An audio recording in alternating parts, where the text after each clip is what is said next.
Hey folks, it's Nick Granville. If you're new to my channel, please subscribe. I'm going to be doing these videos every day, as I have done for the last 12 days. I'm a professional guitar player from Wellington, New Zealand.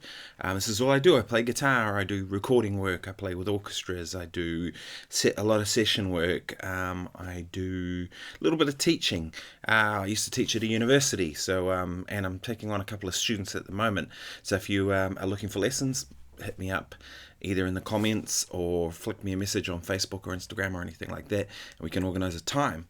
But I thought today what I'd talk about is a way to develop your little finger strength. I've been on this quest lately to try and get my chops up a little bit. Not that I want to be a chopsy player, that's not the point of it. A Tom Quayle type player that's not me. Rather what I want to do is I want to have my technique to a point where it doesn't hinder the music I want to play, that I'm free to express what I need to express when I play. That's the idea for me. The long legato runs, it's cool, but it's not me. So anyway, what I've noticed out of doing this, I took a lesson with this guy Jake Wilson recently, and I've talked about that before in these episodes, but I've been recording myself and working on the stuff that Jake talked about, but I've noticed that the big one for me seems to be my little finger. I actually broke my hand as a teenager. I used to do boxing, and that got broken. You kind of see the scar in there, but that's the weak point for me. So I've been working on trying to make that little finger stronger, and this is the exercise I've been doing. So F major 7 arpeggio, so the notes A, C, E and F. So on the B string I have 10th fret, 13th fret, 12th fret and 13. And do it backwards.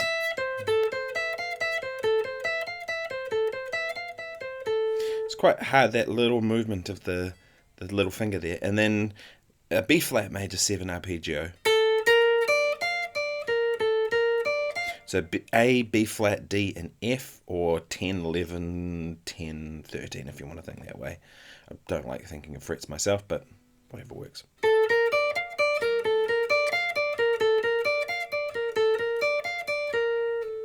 And then back to the F. So the whole exercise is...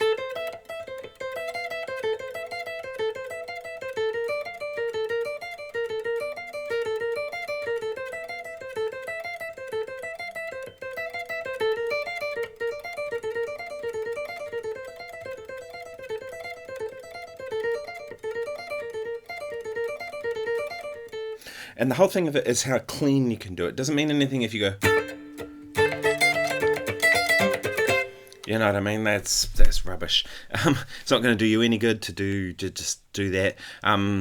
So what I do with anything like this is I practice it slow first, and I make sure I've got it down.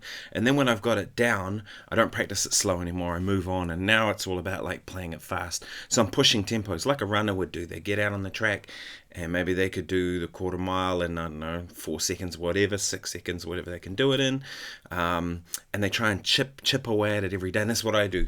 So I keep a little practice log. I've talked about that in a previous one. And yeah, so with that exercise too, I do it. It's 6 notes. 1, 2, 3, 4, 5, 6. So it works well as triplets. 1 and 2 and 1 and 2 and. But it also, I'll practice it as 8s. 1 and 2 and 3 and 4 and 1 and.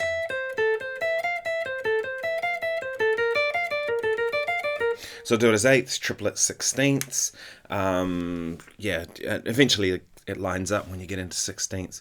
I track that progress in my diary there, and every day I'm just pushing it a little bit more to try and get a little more out of it and seeing where I can get to with this. And every day it's getting slightly better.